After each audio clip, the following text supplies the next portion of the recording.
Non. Eux sont chez BNP. BNP va pas ING, hein. On va pas rester chez BNP ou chez BNP. Non, c'est un petit crédit, donc on va.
Bonjour tout le monde, je suis Laurence Jacobs et je travaille comme gestionnaire de relations chez Agoria. Bienvenue tout le monde à notre webinaire sur la sécurité et le bien-être au travail qu'on a spécialement conçu pour les PME parce que garantir la sécurité et le bien-être des employés, c'est plus important que jamais. Et c'est essentiel, non seulement pour la santé et le bonheur de vos équipes, mais aussi pour le succès et la durabilité de votre entreprise. Donc, au cours de ce webinaire, on va vous présenter le guide, comment l'utiliser et certains des sujets clés qu'il couvre. Et cela vous aidera à mieux comprendre comment donner la priorité à la sécurité et au bien-être au travail. Si maintenant vous avez des questions, vous pouvez les poser dans le chat. On va rassembler toutes les questions et vous allez recevoir les réponses par écrit, par mail après. Si à la fin du webinaire, on a encore un peu de temps, on peut déjà répondre à quelques questions. Maintenant, on est impatient de partager nos connaissances, donc c'est avec plaisir que je donne la parole à mon collègue expert Geert Pré et je vous souhaite tous un agréable webinaire. Vas-y.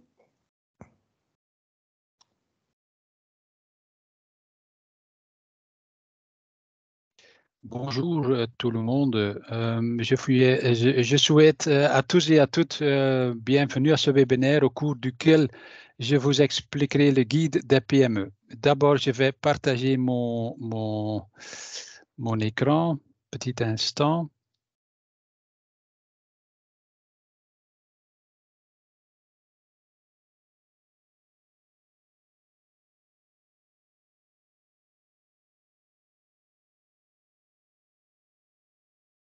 Voilà, vous voyez mon écran? Oui, merci. OK, parfait. Parfait. Je voudrais brièvement, puisque nous n'avons qu'une heure et demie, expliquer les obligations en termes de bien-être. La plupart des questions posées concernant les obligations pour l'élaboration, par exemple, du rapport annuel ou du plan global de prévention, parce que l'entreprise est petite, ou encore l'obligation de désigner un conseiller en prévention. Je reviendrai plus tard. Organiser le bien-être et la prévention au travail n'est pas une tâche facile pour de nombreuses PME. Nous le savons. Un budget limité, trop peu de temps ou trop peu de connaissances sont des arguments souvent entendus qui font que le bien-être et la prévention au travail reçoivent parfois moins d'attention. Mais la mise en œuvre ne doit pas toujours être une affaire coûteuse ou une affaire qui prend beaucoup de temps, même avec des ressources limitées. De nombreuses mesures peuvent être prises. Agoria souhaite vous aider à respecter vos obligations grâce à ce guide.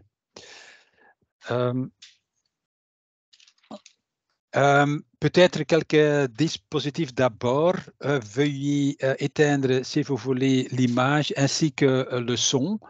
Si vous avez les questions, Laurence, ma collègue Laurence l'a déjà dit et demandé.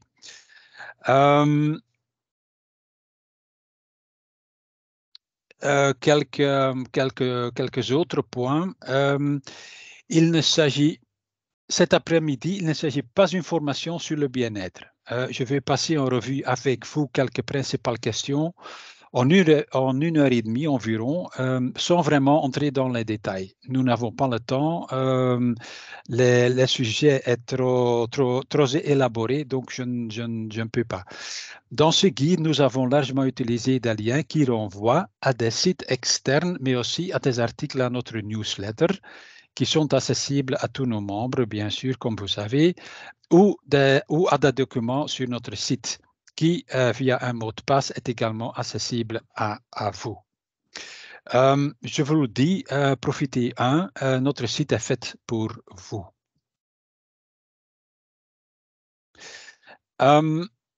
Je me suis souvenu de cette déclaration lorsque j'étais étudiant, il y a quelques années maintenant. C'est tout à fait vrai. Pourtant, la prévention est la meilleure façon de procéder. Je lis la phrase, la prévention détruit l'épreuve de sa propre efficacité, et ça, c'est le drame.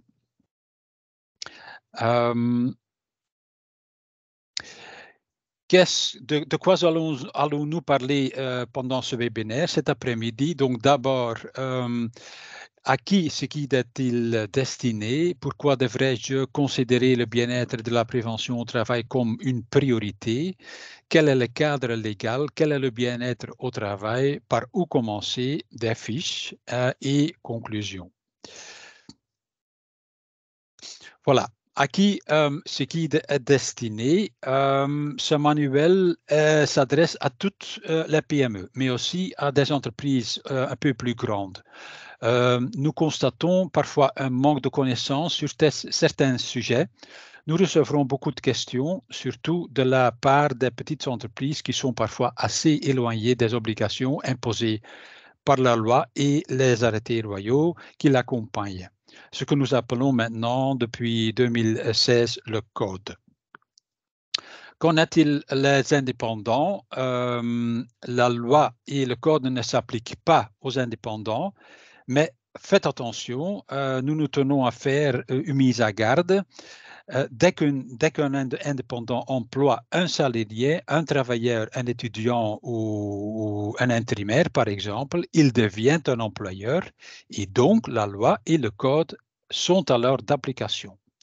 Dans ce cas, le travailleur indépendant doit également souscrire une assurance contre les accidents du travail. C'est important, c'est très important. Il existe des exemples avec même des accidents mortels des indépendants qui deviennent employeurs sans avoir souscrit d'assurance. Cela conduit à des situations très embarrassantes. Voilà, pourquoi faire du bien-être et la prévention au travail une priorité? Nous avons énuméré 4 arguments dans le guide.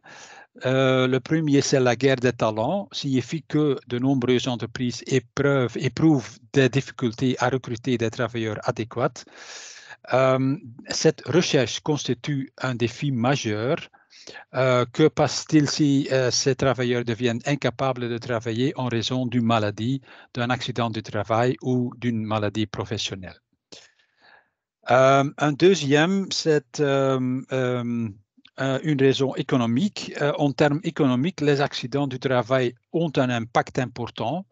Des dégâts matériels, pertes temporaires de production, perte de temps de travail, mauvaise image, etc. Plusieurs chefs d'entreprise pensent que l'assurance accident du travail couvre tous les coûts. C'est faux. Malheureusement, c'est faux. L'assurance des accidents du travail ne couvre que les frais médicaux et la perte salariale. Ce sont des coûts directs. Les coûts indirects, comme les coûts matériels, la perte de production, les frais d'enquête, etc., ne sont pas couverts par l'assurance. Ces coûts indirects peuvent représenter jusqu'à 4 fois les coûts directs. Investir dans la sécurité est-il rentable? Oui. Oui, bien sûr, des études internationales prouvent que chaque euro investi dans la sécurité génère au moins une contribution positive de 2 € en termes d'impact économique. Une troisième raison, c'est une raison juridique. le bien-être et la prévention au travail sont une obligation légale pour tout employeur. Cela signifie que si les choses tournent mal ou si une entreprise n'accorde pas suffisamment d'importance au bien-être et la prévention, l'entreprise elle-même ainsi que les personnes physiques peuvent être tenues pénalement et civilement responsables. Et il y a aussi les amendes qui sont parfois élevées.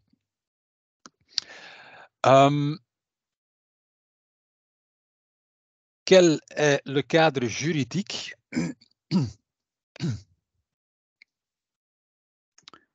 Petit instant. Le cadre juridique, d'abord, c'est le RGPD. Je commence avec le RGPD parce que c'est l'ancien règlement général pour la protection du travail depuis 1948. Et donc, c'est commencé avec ça.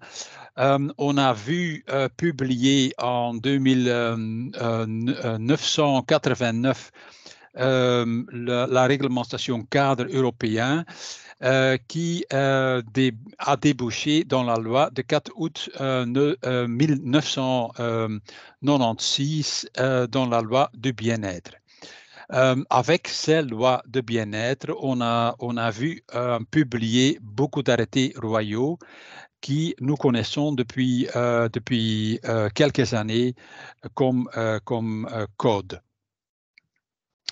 Ce sont des prescriptions en termes d'objectifs. Donc, ça veut dire mise en œuvre concrète à sa manière par l'employeur, entre autres, analyse des risques et mesures de prévention. Donc, en fait, c'est une analyse à vous à réaliser, à vous être responsable pour les conséquences si une analyse n'est pas bien faite.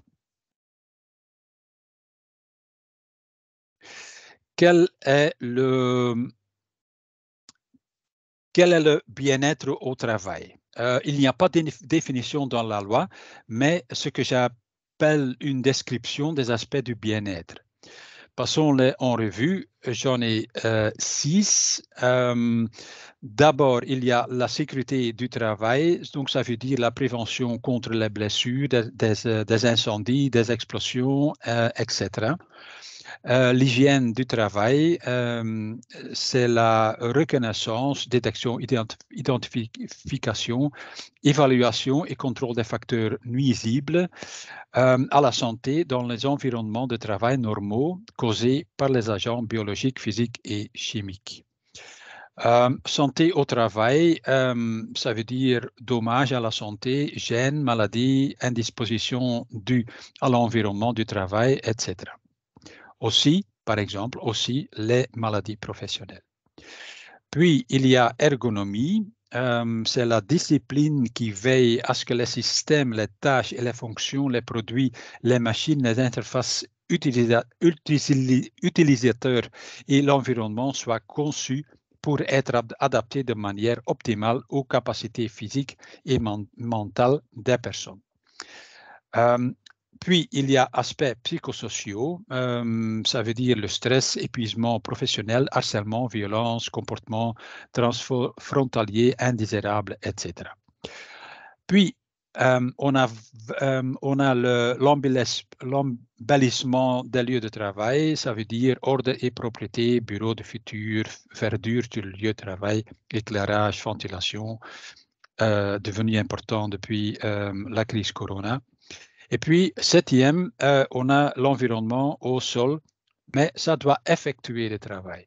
Si ce n'est pas le cas, il n'y a pas une place ici dans la liste, mais ici, il y a un lien avec le travailleur. Bon, qu'est-ce que le bien-être au travail? Il y a 4 piliers.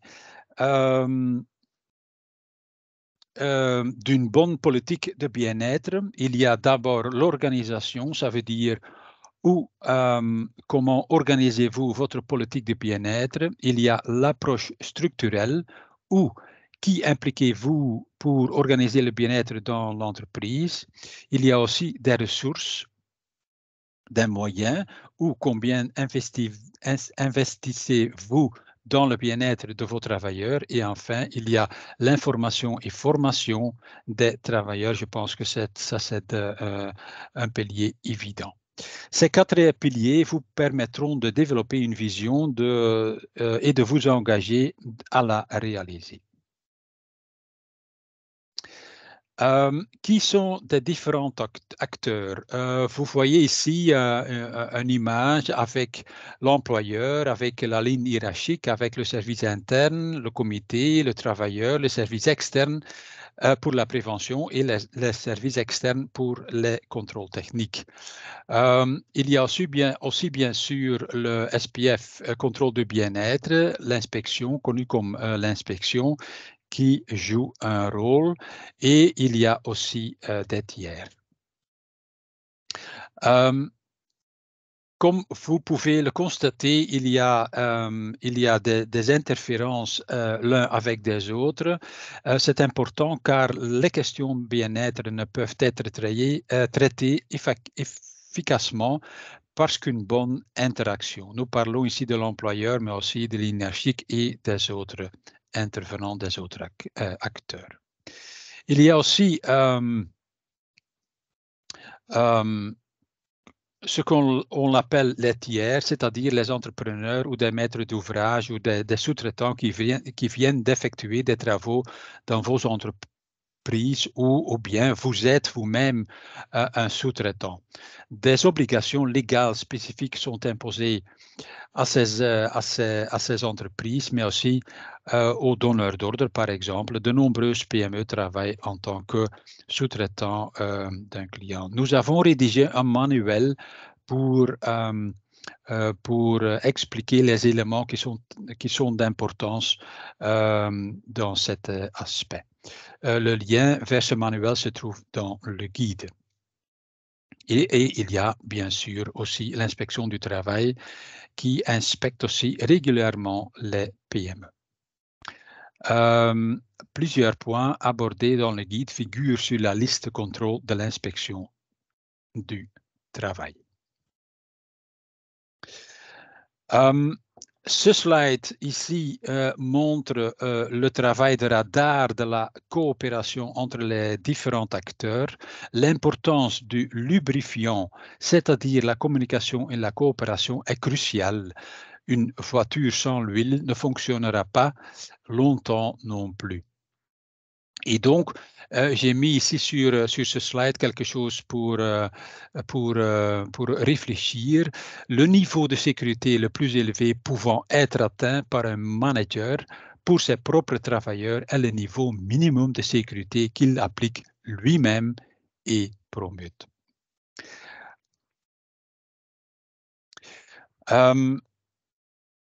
Ce slide nous amène à un point important de l'approche structurelle, le conseiller en prévention. Plusieurs fois par an, nous recevons cette question. L'employeur d'une PME doit-il désigner un conseiller en prévention? La réponse est oui. Tout employeur doit désigner un conseiller en prévention. C'est ce conseiller en prévention qui doit aider à contrôler les 7 aspects dont j'avais parlé il y a tout à l'heure, du bien-être et en fonction des tâches qui lui sont attribuées dans le document d'identification, aider à les réaliser. Un document d'identification, c'est repris dans le guide PME. S'il y a moins de 20 travailleurs au travail, le poste peut également être occupé par l'employeur. S'il y a plus de 20 travailleurs, l'employeur doit désigner une personne parmi ces travailleurs et vous comprenez également qu'une personne externe, soit un consultant, soit un travailleur du service externe, ne peut pas être désigné comme conseiller en prévention interne.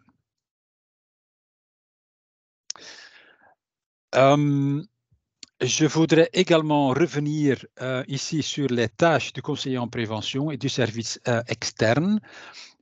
Cette répartition des tâches doit être définie par le biais du document d'identification et un modèle, comme j'ai dit, est inclus dans le guide. Vous pouvez voir sur ce slide que la sécurité et l'hygiène au travail doivent être traitées par le conseiller en prévention interne. Les autres questions peuvent être traitées par un service externe. Mais pour la plupart des PME, les 5 derniers éléments de la santé au travail à l'embellissement seront pris en charge par le service externe, simplement parce que l'expertise n'est pas disponible en interne. De quelle manière un problème est-il traité? Ici, c'est un slide important. La législation bien-être définit une méthode. C'est la méthode planifier, faire, contrôler, agir. C'est le cercle de Deming. Et permettez-moi de souligner que la même approche est également utilisée dans le monde de la qualité. Donc, planifier, ça veut dire effectuer des analyses de risques et élaborer des plans d'action pour mettre en œuvre des mesures de prévention. Faire, ça veut dire mettre en œuvre les plans d'action. Contrôler veut dire vérifier si les plans d'action sont correctement mis en œuvre et font ce qu'ils doivent faire.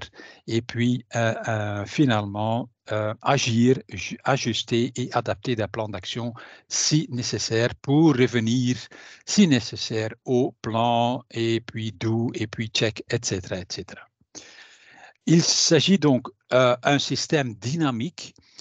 Qu'est-ce que cela signifie? La gestion des risques n'est pas une activité ponctuelle, mais un processus continu qui vise à réduire les risques autant que possible et de manière permanente. Donc, le mot dynamique. Les analyses de risques qui ne sont pas rédigées que pour être conservées dans un placard, dans une armoire, en vue d'une éventuelle visite d'inspection, resteront toujours lettres mortes.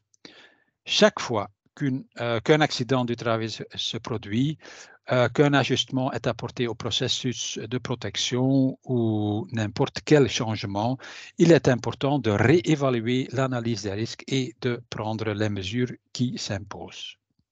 En d'autres termes, le cercle doit tourner régulièrement. Il faut donc évaluer régulièrement les mesures et les adapter si nécessaire. C'est sur cette base que se construit la politique de protection du bien-être.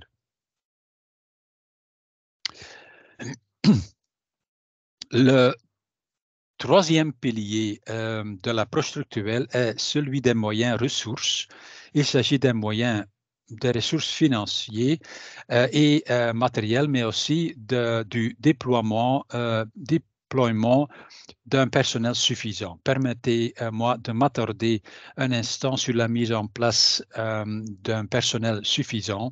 Il est essentiel que chaque personne de la ligne hiérarchique se voit également confier les tâches adéquates selon la devise « Ensemble, nous sommes forts ». Si chacun joue son rôle et suit le mouvement, vous ferez un grand pas en avant en tant qu'employeur.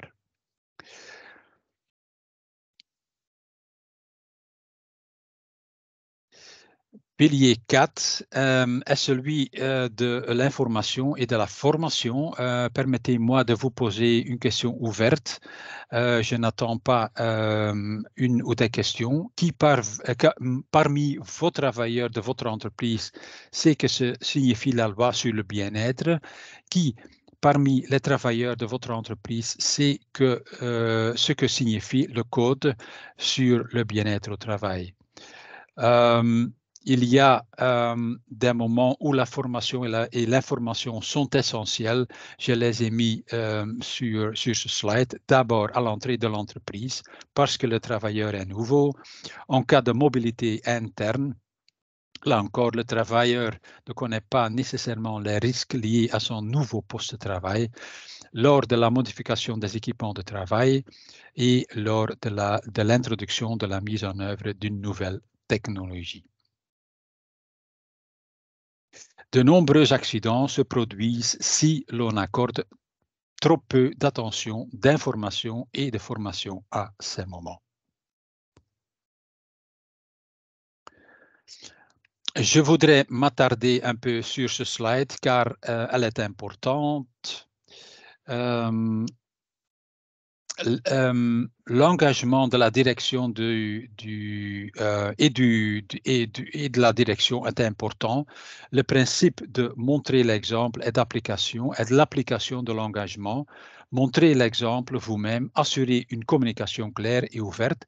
Soyez donc cohérent et investissez dans le bien-être et la sécurité. Il y a le système dynamique de gestion des risques, le SDJR. Ça incorpore trois concepts clés. D'abord, le mot dynamique, c'est la gestion des risques n'est pas une activité ponctuelle, mais un processus continu qui vise à réduire les risques autant que possible et de manière continue.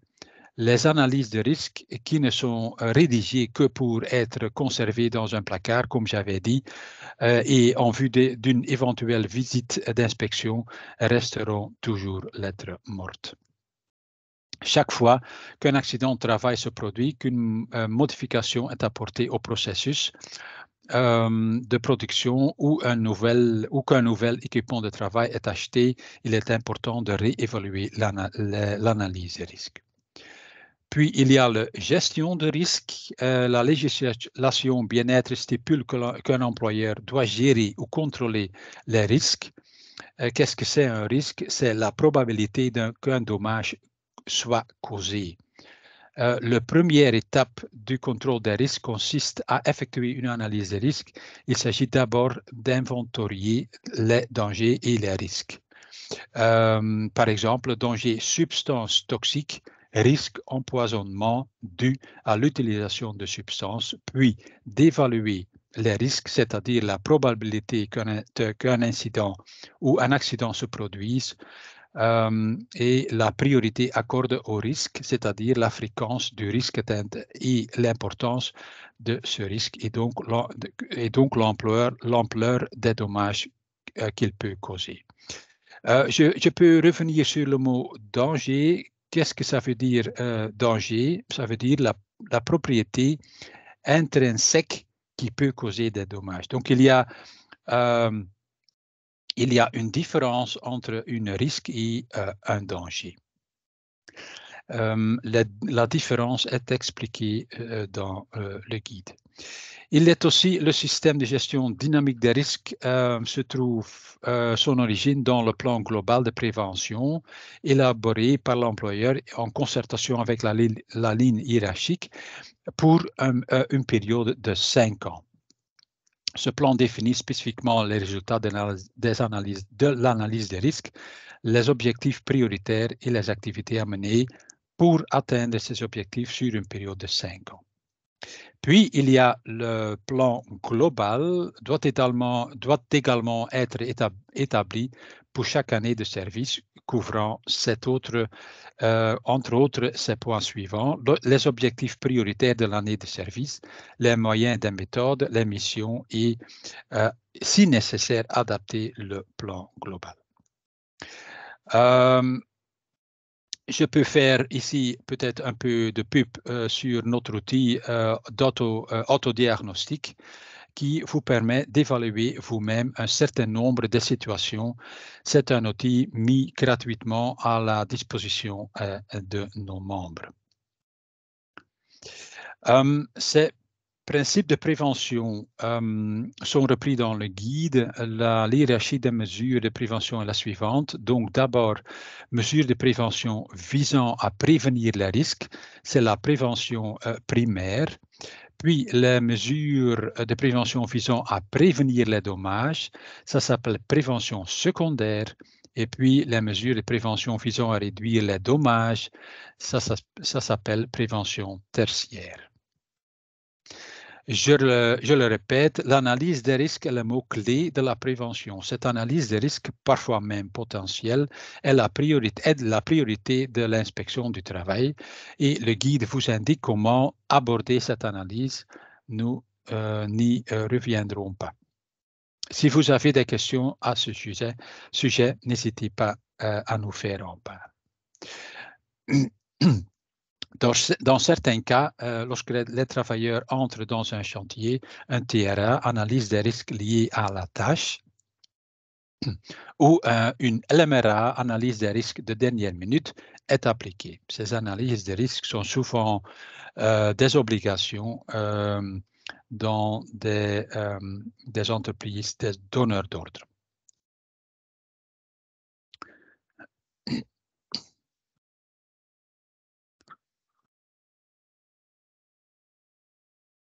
Comment commencer? L'engagement des travailleurs est crucial. Les employeurs peuvent y parvenir en accordant une attention suffisante à la formation, à l'ordre et la propriété, entre autres.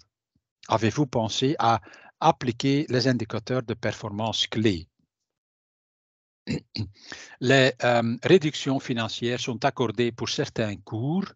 Je vous conseille d'en profiter. Des collègues d'Agoria peuvent vous aider à cet égard. Le lien vers le contact est inclus dans le guide. N'oubliez pas, c'est mis sur le slide, n'oubliez pas de formaliser les accords et les actions. Les accords verbaux ne seront pas acceptés.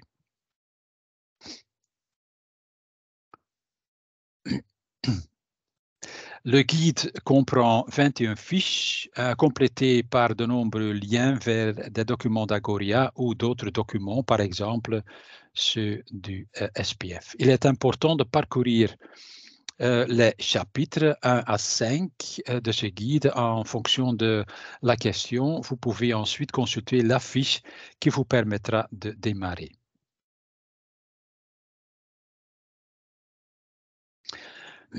Seule la partie centrale est présentée dans ces fiches. Dans ce laps de temps, nous ne pouvons pas détailler tous les éléments mentionnés dans les fiches.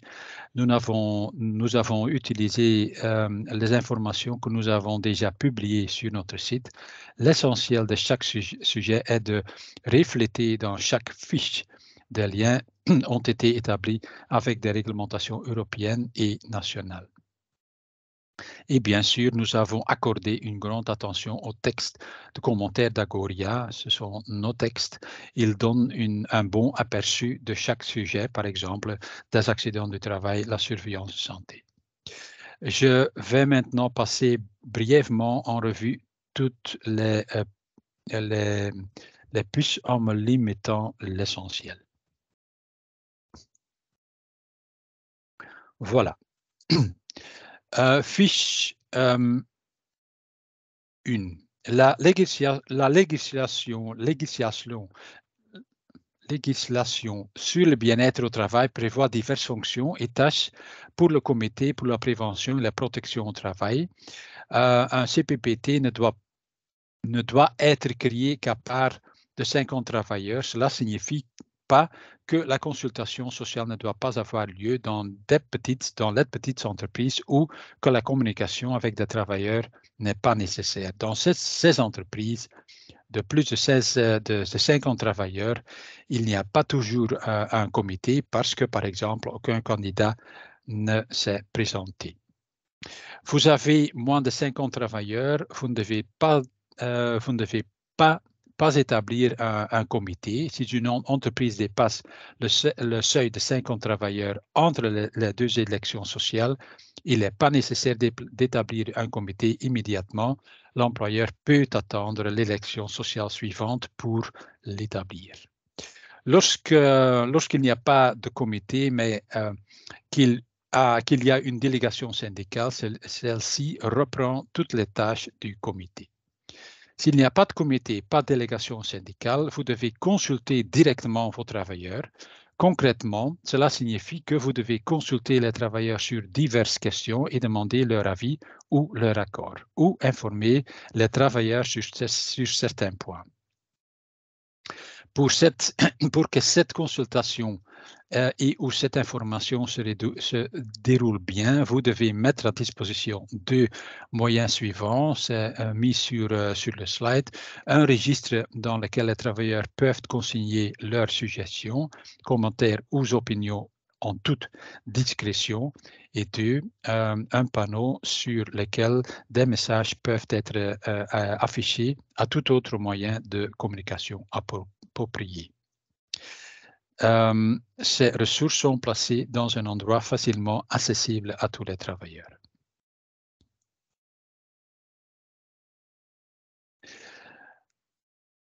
Fiche 2, charge psychosociale. À la fin de l'année 2022, donc il y a quelques mois, plus de 450 000 travailleurs en Belgique étaient absents pendant plus d'1 an pour qu'une part importante en raison d'une maladie mentale. La pression psychosociale est définie comme suite. C'est le stress et épuisement professionnel, l'intimidation, la violence et aussi le comportement sexuel inapproprié. Très souvent, le stress a une connotation négative, mais il peut aussi être positif. Il suffit de regarder le modèle de l'arc de stress pour s'en convaincre. Les travailleurs ont besoin d'un stress positif, nous aussi d'ailleurs, pour fonctionner de manière optimale. En tant qu'employeur, vous devez toutefois veiller à ce que le stress positif ne se transforme pas en stress négatif et ne débouche pas sur un épuisement professionnel. Il faut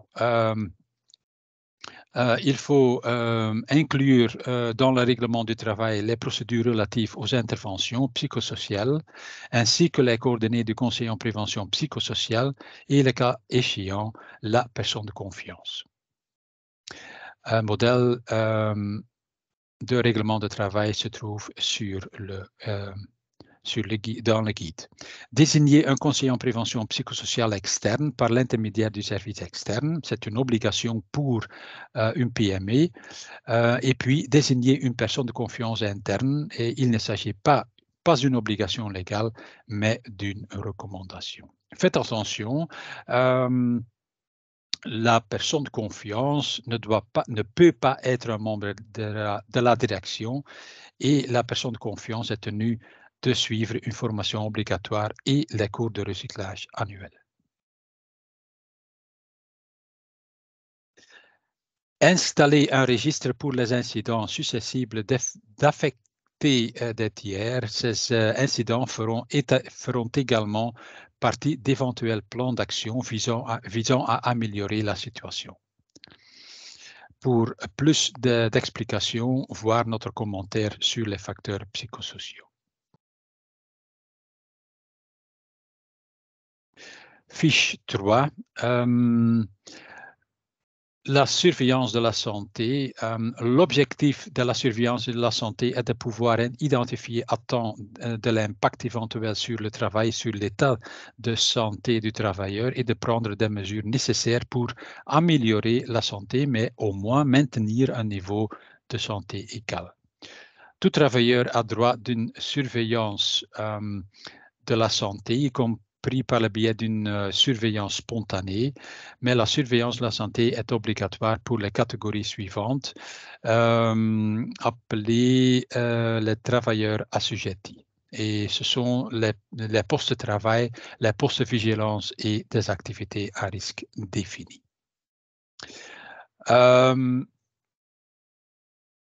Il existe différentes formes d'examen.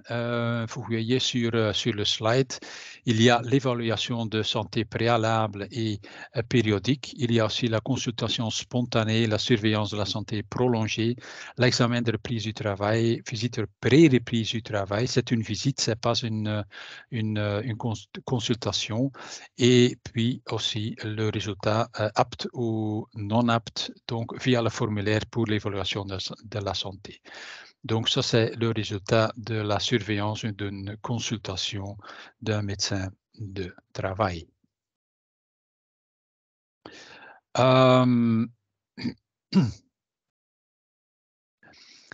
Une bonne, comme mentionné sur le slide, une bonne collaboration avec le médecin du travail est importante.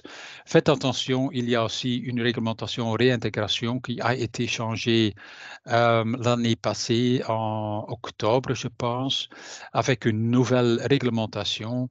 Il y a aussi une politique d'absentéisme. Là, nous organisons des formations, des workshops. Si vous êtes intéressé, vous pouvez m'envoyer un email. Et puis, il y a aussi un coût vis-à-vis le service externe, hein, mais faites attention, il y a le droit, vous avez droit à une page en ligne sur le site de votre service externe où sont répertoriées les activités et les coûts facturés. Pour celle-ci, nous savons malheureusement, d'après des réactions d'entreprises membres, qu'il est vraiment nécessaire d'en assurer le suivi. Nous avons développé également un outil qui vous permet de créer une analyse des risques pour ces questions. Ça s'appelle l'outil ARPA. Utilisez-le, c'est gratuit pour vous. Il y a aussi la problématique d'alcool, drogue et médicaments. Il existe, comme vous savez peut-être, la CCT 100. La CCT 100 s'agit donc de l'alcool, de drogue et des médicaments, mais faites attention, une médication, des médicaments peut aussi affecter le fonctionnement. Donc c'est important à savoir si quelqu'un a bu ou bien a pris des médicaments. Au minimum, il devrait y avoir une déclaration de principe dans le règlement de travail. Un modèle est repris dans notre modèle repris dans le guide. L'élaboration d'une procédure éventuellement avec un test est possible, mais pas une obligation. Si nous parlons d'ici de la première phase sans test et la deuxième phase avec test. Si l'employeur organise des événements, il est également responsable des accidents. Il s'agit donc des accidents du travail. L'utilisation de certains médicaments, comme j'avais dit, peuvent affecter aussi les performances d'un travailleur. Au début de la publication de cette CCT, nous avons reçu de nombreuses questions sur la manière dont un employeur peut vérifier si quelqu'un a bu. En sentant l'haleine, nous en savons beaucoup, mais il est important d'examiner également le fonctionnement ou bien le défonctionnement du travailleur. Sur la base de cette détermination, l'employeur peut intervenir. Accidents du travail. Les accidents du travail peuvent avoir un impact majeur sur les activités d'une entreprise et plus particulièrement d'une PME. Tout employeur est tenu de souscrire une assurance contre les accidents du travail. Comme j'avais dit au début, l'assurance accident du travail couvre uniquement les frais médicaux et le salaire de la victime, coût direct, et pas donc les coûts indirects. Qu'est-ce qu'un accident du travail? La définition d'un accident de travail est la suivante. Il s'agit d'abord d'un événement soudain. Il reste au moins une cause externe, par exemple une machine, un produit dangereux, etc. Il y a une blessure physique ou mentale et il existe un lien de causalité entre l'accident et la blessure. L'accident doit être survenu au cours de l'exécution du contrat de travail, également en cas de télétravail, faites attention, voir les liens utiles dans le guide, et l'accident doit être survenu du fait de l'exécution du contrat de travail. Et la présence d'un témoin est souvent un argument décisif pour reconnaître l'accident comme un accident de travail. Il existe aussi le système des risques aggravés. Ce système touche principalement des PME. Depuis l'arrêté royal du 23 décembre 2008, les entreprises peu sûres sont traitées de manière plus stricte. Les entreprises dangereuses sont telles qui présentent un risque aggravé. Cela signifie que le nombre d'accidents de travail y est nettement plus élevé que dans les secteurs comparables. L'approche plus stricte signifie que ces entreprises doivent payer une contribution forfaitaire pour que leur assureur puisse élaborer un plan d'action avec des mesures de prévention. Ça coûte pas mal d'argent et donc il y a la cotisation forfaitaire comme j'ai mis sur le slide. Un minimum, c'est 4 000 € et un maximum 20 000 €. Ça dépend le nombre des travailleurs.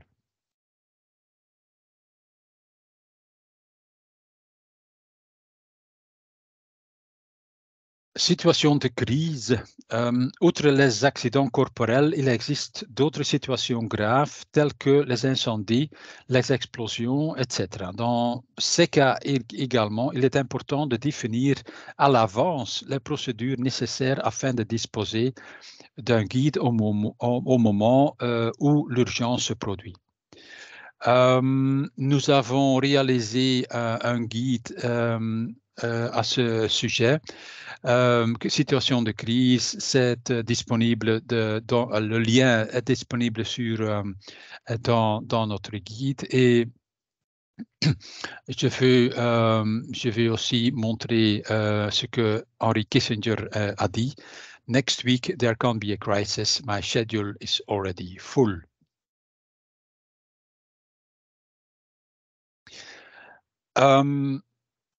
L'organisation du travail et catégorie spéciale des travailleurs. Il y a d'abord le travail de nuit et le travail posté.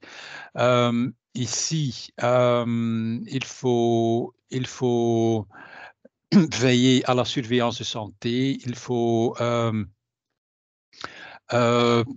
demander le service de prévention pour être suffisamment être là pour ces travailleurs aussi.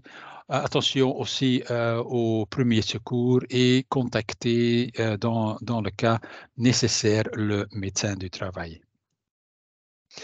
Travail occupé, isolement.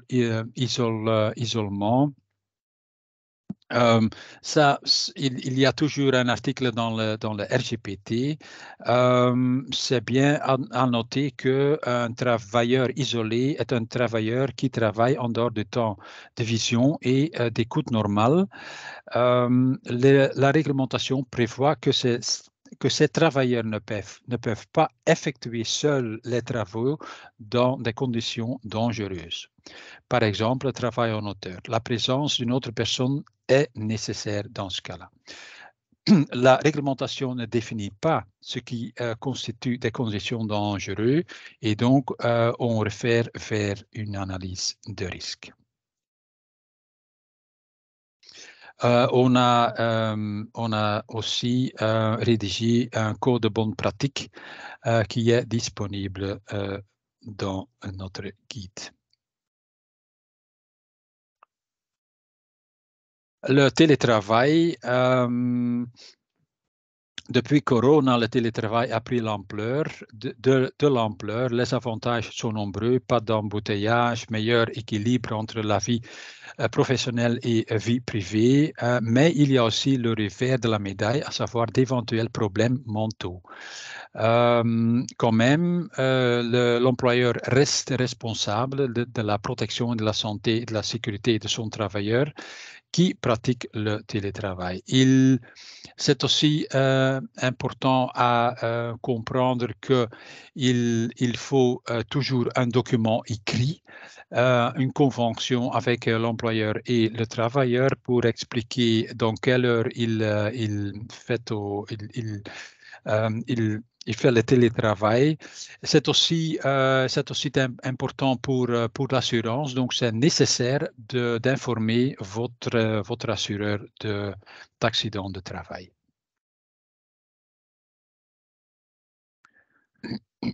Travailler avec des tiers, des sous-traitants. Tout employeur reçoit régulièrement des travailleurs qui n'appartiennent pas à l'entreprise, ce sont des sous-traitants. Nous avons également écrit un manuel de sécurité Dans ce manuel, il y a un modèle d'un accord contractuel sur la sécurité qui est légalement obligatoire. Et c'est aussi important à comprendre que les deux parties, donc le donneur d'ordre et le sous-traitant, peuvent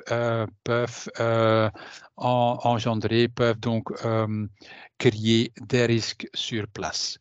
Et donc, il faut parler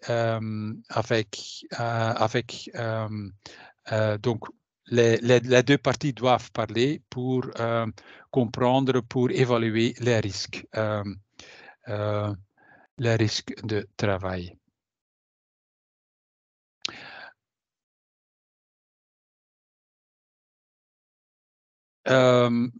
La protection de la maternité, il y a la réglementation qui prévoit que l'employeur prenne les mesures de protection nécessaires pour les travailleurs enceintes et allaitantes. Ces mesures doivent être déterminées en concertation avec le médecin du travail après une analyse de risque des différents postes de travail.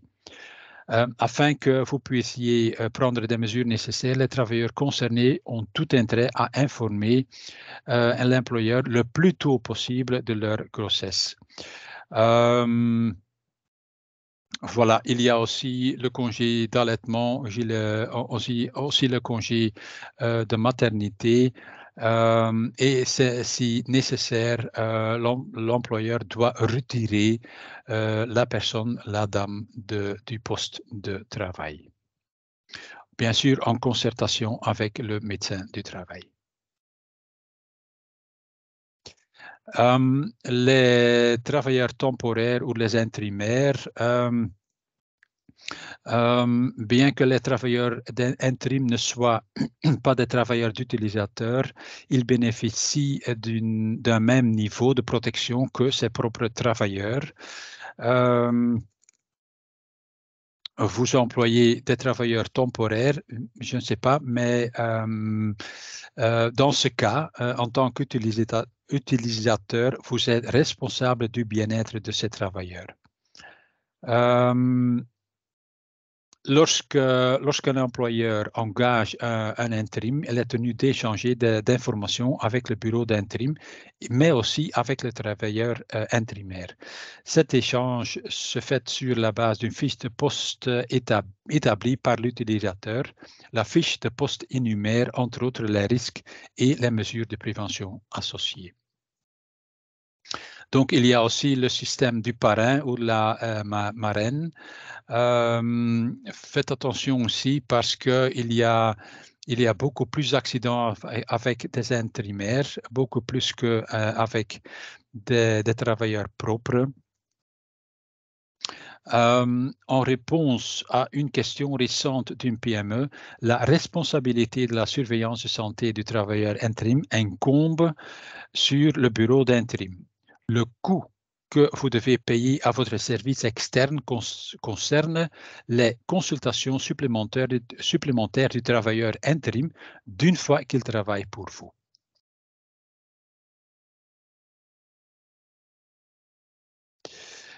Des jeunes et des stagiaires. Plusieurs entreprises font régulièrement appel à des jeunes ou des stagiaires. L'âge minimum est de 16 ans, mais pour certains travaux, il est de 18 ans. Comme ces jeunes manquent d'expérience, ils s'exposent des risques supplémentaires. Il est donc très important d'effectuer au préalable une analyse correcte des risques liés aux activités que les jeunes ou les stagiaires vont effectuer. Il y a aussi parfois nécessaire une surveillance de santé.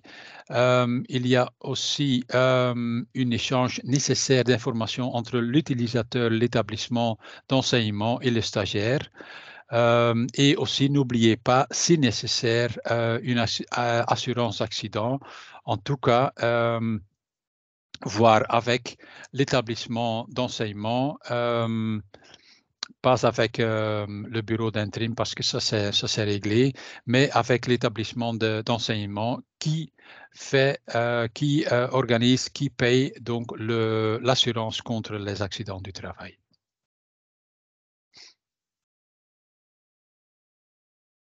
Travailleurs âgés, en Belgique, on est officiellement vieux à partir de 45 ans.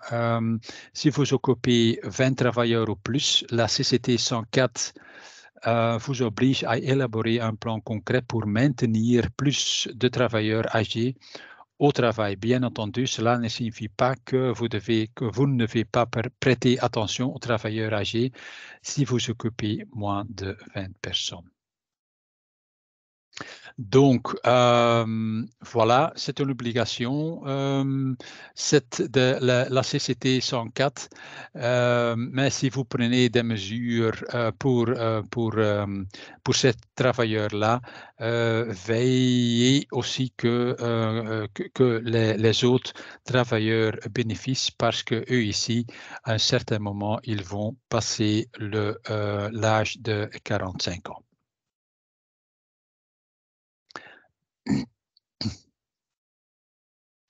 Les allophones, les travailleurs qui parlent une langue autre que les langues classiques que nous connaissons dans notre pays, le néerlandais, le français, l'allemand et l'anglais sont principalement, mais pas toujours, travailleurs par des sous-traitants. Par conséquent, l'époque que l'on ne parlait que le néerlandais ou le français sur le lieu de travail est loin derrière nous. Ce sont parfois aussi des langues hors l'Europe. Et donc, ça c'est très dur, difficile à comprendre. Faut-il traduire toutes les instructions? Certaines entreprises traduisent un arsenal d'instructions de base dans la langue du travailleur. Il est important que les travailleurs comprennent bien les instructions. L'utilisation des graphiques, d'images et de pictogrammes est très utile à cet égard et nous avons prévu quelques liens dans notre guide. L'accueil, avec ce slide, j'aimerais attirer votre attention sur l'accueil des nouveaux travailleurs étudiants. Plusieurs types de documents, instructions doivent partir de l'entreprise vers le travailleur et ou le bureau d'intérim et l'école. Ces instructions sont importantes car elles énumèrent les risques du poste de travail dans lequel ce travailleur va travailler. Nous vous demandons donc de réfléchir à l'avance aux risques et aux mesures que vous prendrez avant que ces travailleurs ne soient mis au travail. Découvrez qui paye l'assurance, encore une fois, découvrez qui paye l'assurance accident du travail en cas d'emploi d'un étudiant.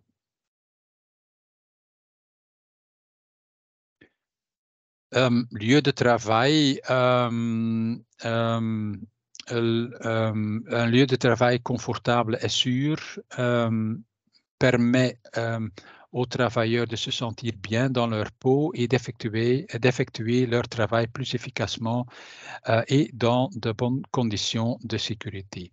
Il existe le système 5S, ça c'est un système pour l'ordre et la propriété et un lien est prévu dans le guide. Il est aussi important à comprendre que la réglementation impose des exigences minimales pour l'équipement de lieu de travail, l'éclairage, l'aération, la température aussi dans le froid et dans le chaud et les équipements sociaux. Faites attention aussi aux salles de premier secours, à la salle de premier secours.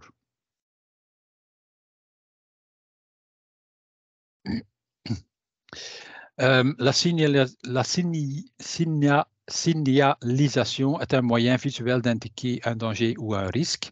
Un pictogramme est un symbole ou une image qui remplace un texte. Le pictogramme est donc également appelé langage visuel. On voit ici quelques pictogrammes, ce sont des pictogrammes connus, mais ici, une formation est nécessaire.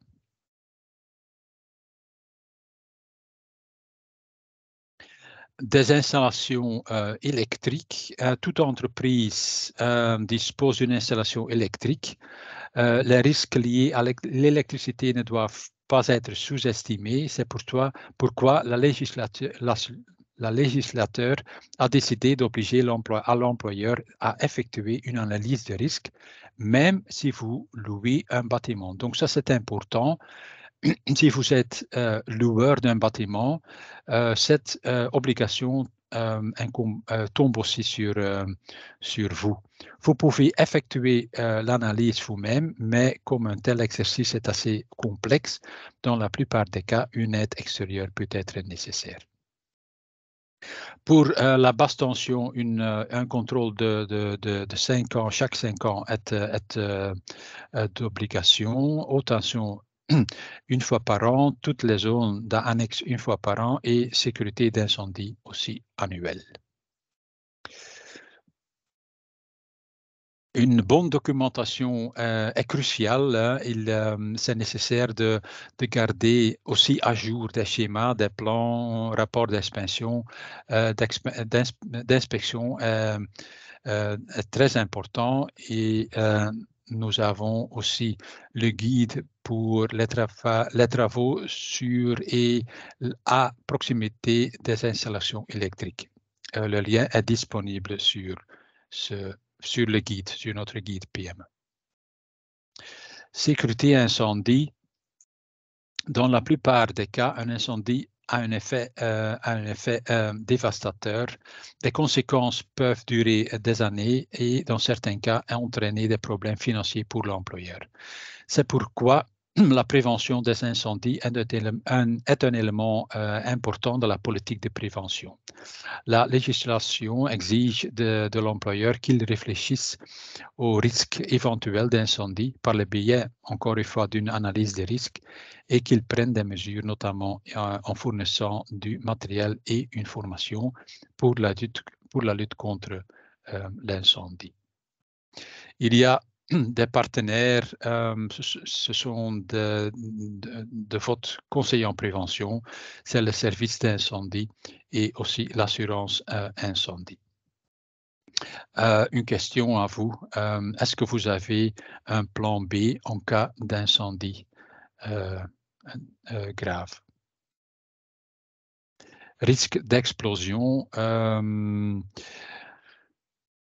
Peut-être c'est pas nécessaire de parcourir le slide complètement. C'est important à comprendre ici le triangle. Il faut 3 éléments pour avoir un problème d'une explosion. Il existe des zones pour le gaz et pour la poussière, les zones 0, 1 et 2, pour la poussière 20, 21 et 22. Je vous conseille d'utiliser toujours des permis de travail. Un modèle est repris dans le guide. Et il est important d'établir le document relatif à la protection contre l'explosion. Aussi, là, il y a un modèle dans notre guide. L'ergonomie. L'ergonomie sur le lieu de travail devient de plus en plus importante, d'une partie parce que les problèmes résultant d'une mauvaise posture, par exemple des problèmes de dos, etc., peuvent entraîner des absences de longue durée, comme j'avais expliqué au début de ma présentation.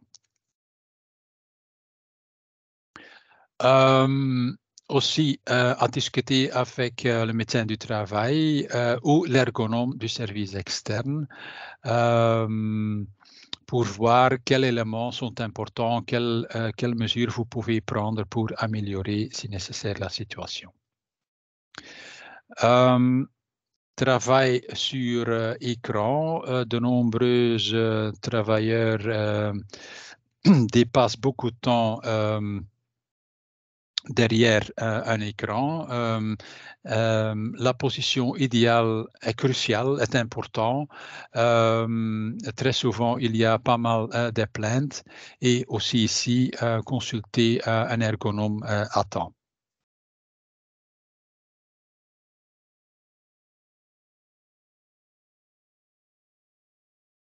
Levage manuel de charge.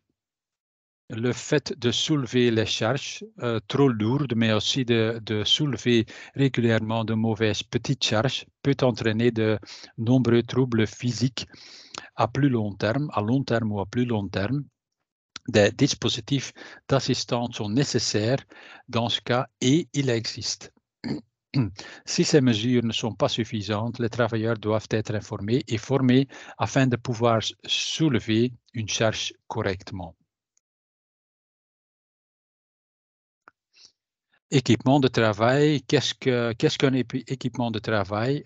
Toutes les machines, tous les équipements, tous les outils et toutes les installations utilisées par le lieu de travail, en bref, tout ce qui permet d'effectuer un travail. De nombreuses entreprises utilisent les équipements de travail, les machines en sont un exemple, mais les outils à main et le matériel de bureau, comme une chaise de bureau par exemple, entrent également dans la catégorie des équipements de travail. Ici, il faut utiliser le système de feu vert, de 3 feux verts. Feu vert 1, les exigences en matière de sécurité et de santé sont prises en compte lors de la préparation du bon commande. Feu vert 2, le fournisseur confirme que la commande est conforme aux exigences formulées en matière de santé et de sécurité. Et puis, feu vert 3, avant d'utiliser un équipement de travail, le conseiller en prévention établit un rapport de mise en service. De nombreux équipements de travail nécessitent également un certificat CE. Pour plus d'informations, je me réfère au guide. Facteurs environnementaux.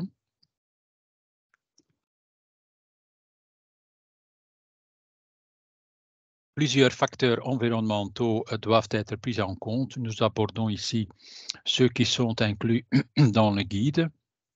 Il y a l'environnement thermique, il y a donc le chaud, il y a donc le froid. Ce n'est pas toujours dû aux conditions climatiques, mais peut également être dû au fonctionnement d'installations spécifiques, par exemple des fours, des chambres froides, etc. La réglementation contient des valeurs d'action spécifiques. Si ces valeurs d'action sont dépassées ou sous-estimées, l'employeur doit prendre des mesures nécessaires. Ça peut aller de la fourniture de boissons à la mise à disposition d'une salle de repos en passant par des pauses supplémentaires.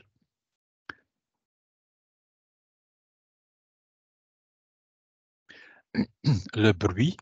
La pollution sonore est présente sur de nombreux lieux de travail, parfois de manière temporaire, parfois de manière permanente. Il existe aussi des valeurs limites. Et aussi ici, il est important de prendre des mesures nécessaires pour réduire l'exposition au bruit. Et parfois, il faut utiliser les EPI, les équipements de protection individuels, comme par exemple pour le bruit, autoplastique, bouchon d'oreille, casque anti-bruit, etc. Vibration, aussi là, il y a des limites, des valeurs limites. C'est un peu plus difficile, ça peut être mesuré par des experts. Là aussi, je pense que c'est nécessaire si vous avez des problématiques liées aux vibrations, de faire appel à un expert. Des rayonnements, parfois les rayonnements sont parfois visibles, mais le plus souvent, ce sont invisibles. Je parle maintenant des rayonnements ionisants. Ce sont des radioactifs et non ionisants, optiques et électromagnétiques. Électromagnétique, rayonnement de radiofréquence, par exemple, la téléphonie mobile, réseau sans fil, micro-ondes, etc. Fréquences extrêmement basses, comme le transport et la consommation d'électricité. Et s'il y a des effets sur la santé, consultez un médecin de travail. Je demande une attention pour des implantations.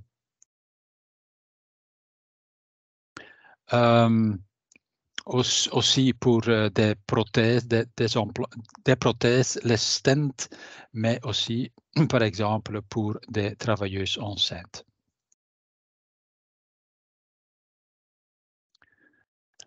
des rayonnements optiques, lorsque le rayonnement optique est d'origine artificielle, on parle de rayonnement optique artificiel. Le rayonnement solaire n'est donc pas pris en compte ici. Il existe des sources de rayonnement optique artificiel dans chaque entreprise. Dans la plupart des cas, il s'agit de sources où l'exposition est nettement inférieure aux limites illégales, par exemple l'éclairage artificiel des écrans d'affichage, etc. Il existe donc pour les rayonnements ionisants, le classe 1, ce sont des réacteurs nucléaires comme Tihange par exemple, et il y a aussi la classe 4, établissements utilisant des substances et des matériaux dont l'intensité de rayonnement est faible, de sorte qu'aucune autorisation d'exploitation ne requise. Là encore, la surveillance de santé est importante. Consultez donc aussi ici votre médecin du travail à temps. Substances dangereuses. Les substances dangereuses sont fréquemment utilisées au quotidien sur le lieu de travail dans de nombreuses entreprises. Malheureusement, des accidents impliquant ces substances se produisent encore régulièrement. Il faut faire attention aux fiches SDS. Ce sont des fiches de sécurité. Est-ce qu'elles sont à jour? Est-ce qu'ils sont là? Est-ce qu'ils sont disponibles? Est-ce qu'ils sont dans la langue d'utilisateur? C'est très important à vérifier ces aspects. Les substances sont-elles encore correctement étiquetées? J'ai mis quelques exemples ici. Y a-t-il exposition? Une formation est-elle prévue? Dans ce cas-là, une formation doit être donnée, prévue aux travailleurs concernés, et aussi ici demander un avis au médecin du travail. Petite attention, les valeurs limites des substances dangereuses sont systématiquement abaissées.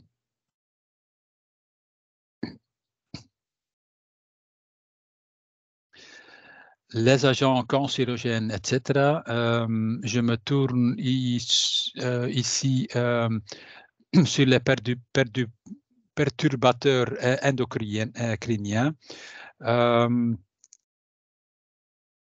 Ce sont des substances ou des mélanges exogènes qui interfèrent ou perturbent avec n'importe quel aspect de la fonction hormonale.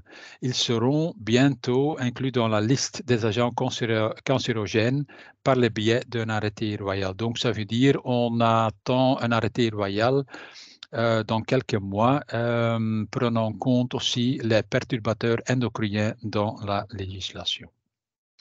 Aussi ici, pour toutes les substances dangereuses, la surveillance de la santé est une obligation. Amiante. L'utilisation de l'amiante est interdite en Belgique depuis 2001, mais malheureusement, beaucoup d'amiante est encore présent, y compris dans les entreprises. L'exposition à l'amiante est donc toujours possible. Vous savez que l'amiante peut s'écouler 30 ans ou plus entre l'exposition et l'apparition des symptômes. Donc, ça veut dire c'est dangereux. Ce sont aussi parfois des maladies professionnelles. Il faut avoir un inventaire, et un exemple d'un inventaire est repris dans le guide. La limite de l'amiante sera bientôt abaissée, probablement à 10 000 fibres par mètre carré, et actuellement la limite valeur est donc 100 000 fibres par cube carré. Une nanoparticule est une particule dont les dimensions sont de l'ordre de 1 à 100 nanomètres. Donc, ça veut dire un nanomètre, c'est 1 milliardième de mètre. Donc, ces particules sont constituées de quelques atomes ou molécules et peuvent être créées à la fois par des causes naturelles, mais aussi par les causes humaines, par exemple une photocopieuse. Aussi ici, demander l'avis du médecin du travail. Des EPC, des équipements de protection collective, est donc plus important que les EPI, les équipements de protection individuelle. Ils doivent être utilisés en premier lieu avant les équipements de protection individuelle. Je donne un exemple.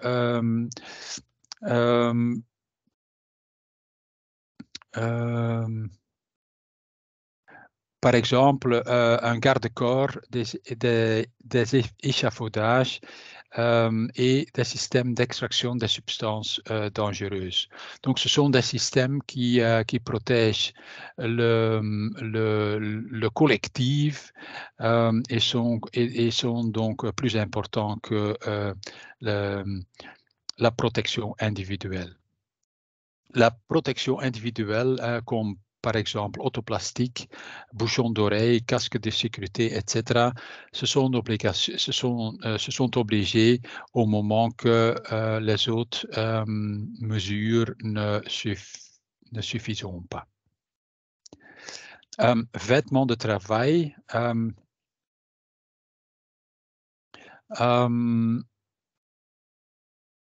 Les vêtements de travail servent à empêcher le travailleur de se salir en raison de la nature de son travail.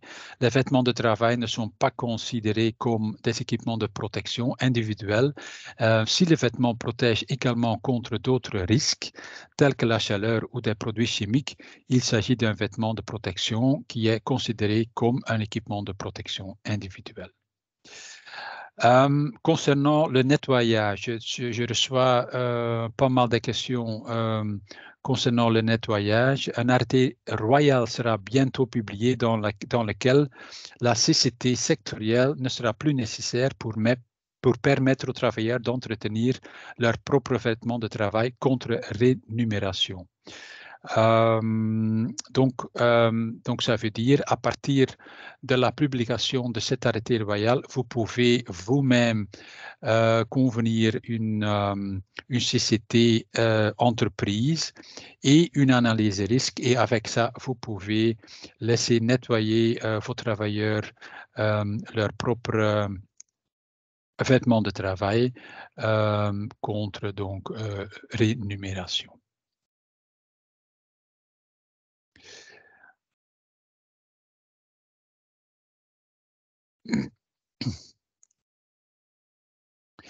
Travaux en espace confiné, c'est peut-être pas nécessaire de parler beaucoup de cette problématique. Si vous avez des questions supplémentaires, n'hésitez pas à me contacter. Maladie.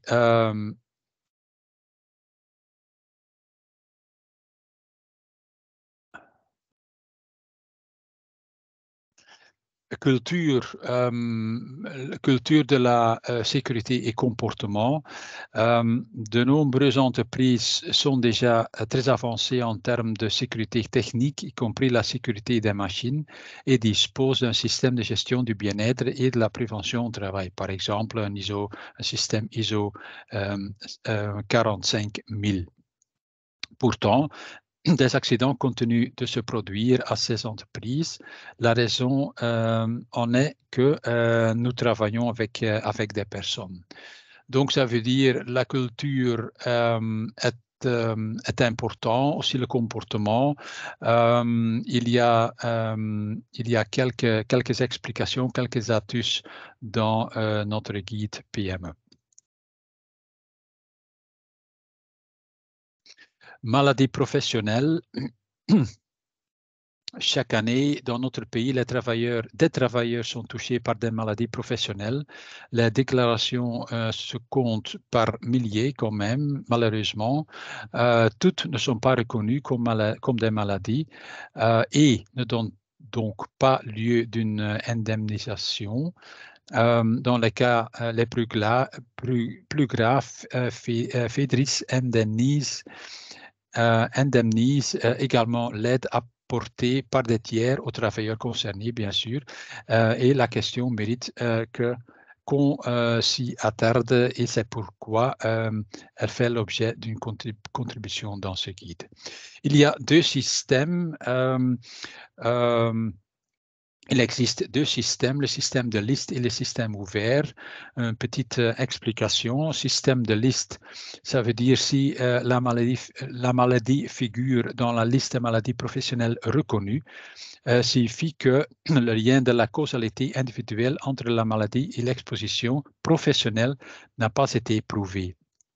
Donc, une personne exposée dans le cadre de son travail à la substance nocive responsable d'une maladie inscrite sur la liste des maladies professionnelles et qui souffre donc de cette maladie est présumée victime d'une maladie. Le système ouvert, ici le demandeur doit fournir ses propres preuves du lien de causalité entre la maladie et l'exposition professionnelle au risque de cette maladie. Financement, donc tous les travailleurs payent à l'ONSS pour subsidier donc FEDRIS pour les maladies professionnelles. Business Continuity Plan, c'est un terme qui est devenu populaire dans le temps de Corona. L'objectif principal d'un plan de continuité des activités est d'assurer la continuité des opérations de l'entreprise en cas de calamité ou d'événements inattendus. J'ai ici mis quelques éléments sur ce slide. Il y a plus d'explications dans le guide. Vous pouvez donc consulter les choses dans le guide. Conclusion, nous sommes arrivés à la fin de présentation de ce manuel. Son contenu n'est en effet pas rien pour une PME. Nous en sommes très bien conscients. C'est pourquoi les différents thèmes sont représentés par des fiches qui donnent un contenu concis des obligations et complétés par de nombreux liens qui fournissent des informations nécessaires et utiles. Je reviens sur le principe de Plan Do Check Act. C'est la base de notre système dynamique, c'est la base de notre loi du bien-être. C'est nécessaire de réévaluer régulièrement les risques et vos mesures.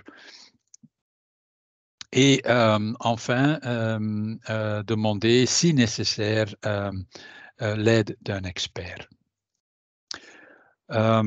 Voilà.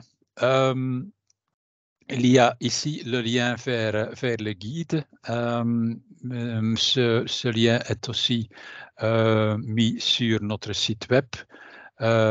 C'est gratuit pour vous, pour nos membres. Ben voilà. Il nous reste quelques minutes pour répondre à quelques questions.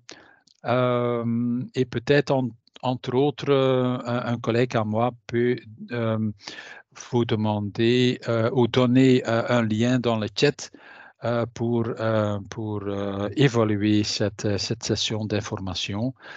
Et entre-temps, j'écoute Laurence pour entendre des questions. Jacques? Je m'excuse, Geert. C'est juste pour dire que j'avais déjà mis le lien pour l'évaluation dans le chat. OK, parfait. Et il y a aussi encore une question restante de Marie-Paul à propos de l'amiante. OK. Peut-être, Marie-Paul, vous pouvez poser votre question. Oui, bonjour. Je voulais savoir si, quand on reçoit un mail du propriétaire ou du gestionnaire du parc industriel où on se trouve, il nous dit on confirme qu'il n'y a pas d'amende dans le bâtiment que vous avez, est-ce que ça suffit pour créer notre inventaire qui est donc égal à rien? Est-ce que vous avez des doutes, madame? Non. OK. Non, OK, non, dans ce cas-là, ça voulais suffit. seulement- Dans ce cas-là, ça suffit. Mais bien, c'est bien clair que l'explication de cette personne doit être correcte. Et c'est à vous à lui expliquer que la déclaration peut être à la demande de l'inspection, fournie à l'inspection. OK. Ça doit être clair pour la personne que vous fournissez, donc, entre guillemets, l'attestation. Ça va, d'accord. Voilà. Merci. Il n'y avait pas d'autres questions. À part la question de Manon, Jacques vous a répondu, donc je crois que ça c'était clair. Oui, merci. Pas d'autres OK. questions encore du public?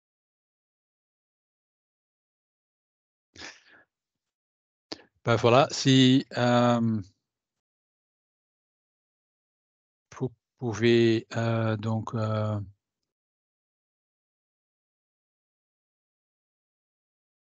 utiliser le lien pour l'évaluation.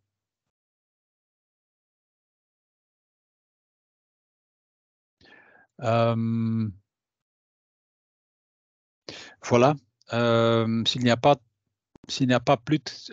plus de questions, je vous souhaite bonne chance avec le PME. Si vous avez des questions supplémentaires, n'hésitez pas à me contacter. Ce n'est pas un souci. Et vous pouvez bien sûr compléter le formulaire d'évaluation, même que cette session a été clôturée. Donc, un grand merci et à la prochaine fois.